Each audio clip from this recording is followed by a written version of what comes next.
Polusi udara di Jakarta dan sekitarnya masih jadi persoalan yang belum bisa diselesaikan. Bahkan dalam beberapa hari terakhir, Jakarta masuk dalam 10 besar kota di dunia dengan polusi udara terburuk. Meski demikian, warga tetap beraktivitas seperti biasa. Padahal, jika terpapar polusi udara dalam jangka waktu yang panjang, berbagai penyakit bisa mengintai tanpa pandang bulu. Berdasarkan data situs memantau kualitas udara IQR, Selasa 15 Agustus 2023 pukul 12.00, indeks kualitas udara atau AQI Jakarta mencapai 159, yang menempatkan ibu kota Indonesia ini sebagai kota dengan kualitas udara terburuk nomor 3, setelah Dhaka Bangladesh dan Baghdad Irak. Di saat bersamaan, konsentrasi polutan particulate matter 2,5 atau PM2,5 yang terkandung dalam polusi di Jakarta sebesar 71,5 mikrometer per meter kubik. Konsentrasi PM2,5 di Jakarta ini 14,3 kali lebih tinggi dari nilai panduan kualitas udara yang dianjurkan oleh Organisasi Kesehatan Dunia atau WHO, yakni 0 hingga 5 mikrogram. Tinggi sekali, bukan? Apa sih sebenarnya particulate matter 2,5 dan mengapa menghirup PM2,5 secara terus-menerus di kualitas udara buruk seperti di Jakarta bisa mengakibatkan berbagai penyakit?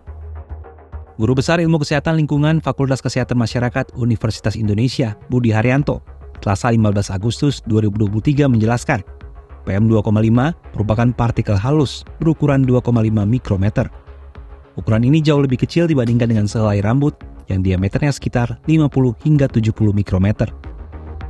Begitu halusnya PM2,5 ini membuatnya bisa masuk tak hanya ke dalam saluran pernafasan, namun juga hingga ke bagian dalam paru-paru seperti bronkus dan alveoli. Bahkan berpotensi terbawa ke aliran darah, jantung maupun sistem saraf manusia. Partikel halus dalam bentuk PM2,5 ini sejatinya merupakan bagian dari kehidupan sehari-hari masyarakat yang menjadi masalah apabila satu lokasi memiliki kandungan PM2,5 yang terlampau tinggi.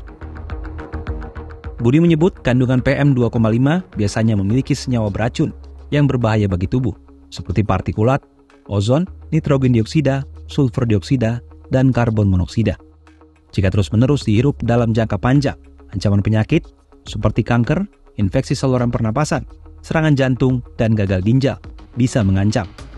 Tidak heran jika polusi udara kerap kali disebut sebagai pembunuh dalam sunyi atau silent killer. Prosesnya itu berapa lama dan sebagainya tergantung dari berapa banyak kan tadi senyawa-senyawa kimia yang melalui PM2,5 dan lebih kecil tadi masuk ke dalam tubuh ya, seberapa banyak, seberapa sering, frekuensinya gitu, seberapa lama, terus masing-masing orang itu beda-beda anunya juga, daya tahan tubuhnya, imunitas tubuhnya. Jadi itu sangat-sangat dinamis ya. Nah, namun penyakit-penyakit yang terjadi itu prosesnya tidak terasa, tidak seperti batuk pilek tadi yang langsung ya. Nah, jadi yang jangka panjang ini itu tadi kalau masuk lebih dalam itu adalah prosesnya jangka panjang.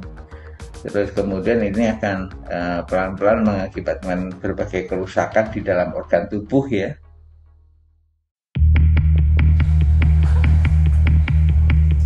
Berdasarkan laporan rutin dari Fasilitas Pelayanan Kesehatan di DKI Jakarta, jumlah kasus ISPA pada tahun 2016 sampai 2018 mencapai jutaan kasus.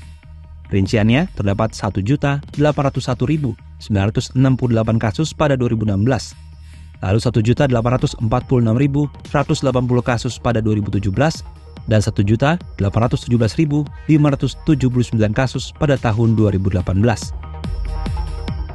Sementara itu, data Dinas Kesehatan DKI Jakarta menunjukkan penyakit pneumonia atau radang paru-paru di DKI Jakarta pada tahun 2021 sebanyak 19.973 kasus. Kemudian penyakit tuberkulosis 26.854 kasus pada tahun yang sama. Lalu, apa yang bisa dilakukan oleh warga, khususnya yang tinggal di wilayah DKI Jakarta, yang diketahui memiliki kualitas udara buruk dalam beberapa waktu terakhir? Budi menyebut cara paling mudah ialah dengan menggunakan masker bagi warga yang beraktivitas di luar ruangan. Penggunaan masker berjenis N95 paling dianjurkan karena bisa memfilter polusi udara. Selain itu, ia juga menyarankan warga lebih banyak beraktivitas di dalam ruangan jika kualitas udara terus memburuk. Langkah lain untuk mengurangi polusi udara adalah dengan menggunakan transportasi umum sebagai moda transportasi sehari-hari. Polusi udara di kota besar seperti Jakarta kian mengancam kesehatan. Barangkali dampaknya belum terasa saat ini. Namun ada baiknya kita melakukan pencegahan. Salah satunya dengan memakai masker saat beraktivitas di luar ruangan.